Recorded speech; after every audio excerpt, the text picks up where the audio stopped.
নমস্কার বন্ধুরা, তিতিনস কিচেনে জানাই আপনাদের অনেক অনেক স্বাগত। তো আজকের যে রেসিপিটা আমি আপনাদের সাথে শেয়ার করব সেটা হলো ডাঁটা চচ্চড়ি, যেটা আলু, বেগুন, উচ্ছে সব কিছু দিয়ে ডাঁটা চচ্চড়িটা বানাবো। আর এই গরমের মধ্যে ডাঁটা চচ্চড়ি ভাতের সাথে খেতে কার না ভালো লাগে। প্রথম ভাতের সাথে ডাঁটা চচ্চড়ি দিয়েই পুরো ভাতটা খাওয়া হয়ে যাবে। চলুন তাহলে শুরু করা যাক। তো এখানে আমি প্রথমেই কড়াইয়ের মধ্যে দিয়ে দিচ্ছি সর্ষের তেল। তারপর তেল ভালোভাবে গরম হয়ে এলে এখানে একে একে যতগুলো সবজি কেটে রেখেছিলাম সেগুলো ভেজে নেব।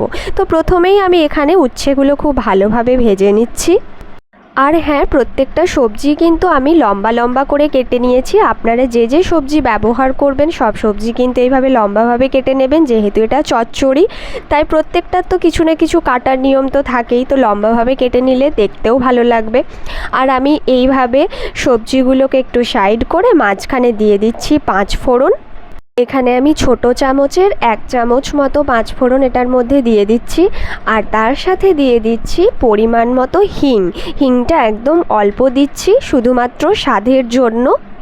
হিঙের গন্ধটা কিন্তু স্বাদের পরিমাণ আরও দ্বিগুণ বাড়িয়ে দেয়। আর তারপর কিন্তু একে একে আলুগুলো এখানের মধ্যে আমি ভেজে নিচ্ছি। আলুগুলো কিন্তু লম্বা লম্বা করেই কেটে নিয়েছি।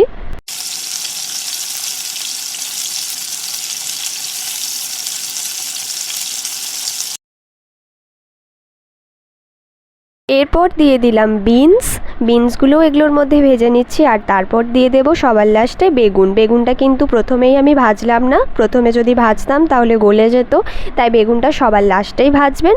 আর তারপর দিয়ে দিচ্ছি ডাঁটা। এবার সব সবজি খুব ভালোভাবে ভেজে নিতে হবে।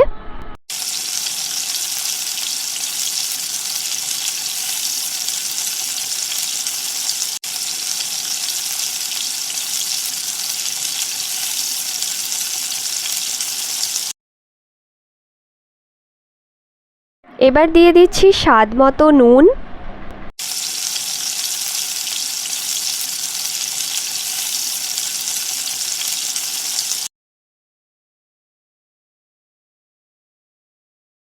এবার দিচ্ছি পরিমাণ মতো হলুদের গুঁড়ো। তার সাথে দিচ্ছি অল্প পরিমাণে চিনি।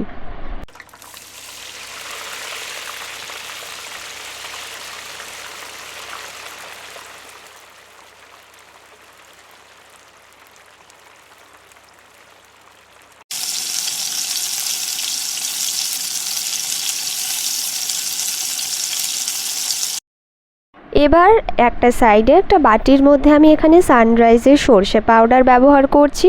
তো এখানে আমি পরিমাণ মতো সর্ষে পাউডার নিয়ে নিয়েছি। আর তার সাথে দিয়ে দিচ্ছি লঙ্কার গুঁড়ো, আর তার সাথে পরিমাণ মতো জল।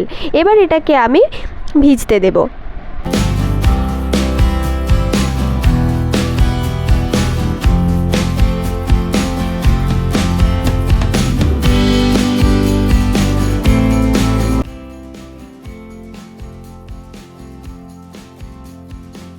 এবার সবজিগুলো খুব ভালোভাবে কষানো হয়ে এলে এখানের মধ্যে আমি সর্ষে পাউডারটা যেটা ভিজিয়ে রেখেছিলাম সেটা এটার মধ্যে দিয়ে দেব।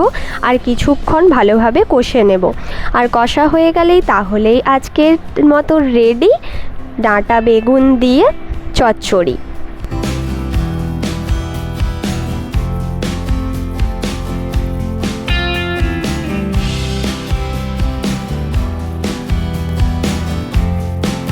তো এই রেসিপিটা আপনাদের কেমন লাগলো অবশ্যই আপনারা কমেন্ট করে জানাবেন। আর যদি ভালো লেগে থাকে তাহলে আমার চ্যানেলটিকে সাবস্ক্রাইব করে দেবেন, একটা লাইক করে দেবেন। সবাই ভালো থাকবেন, সুস্থ থাকবেন।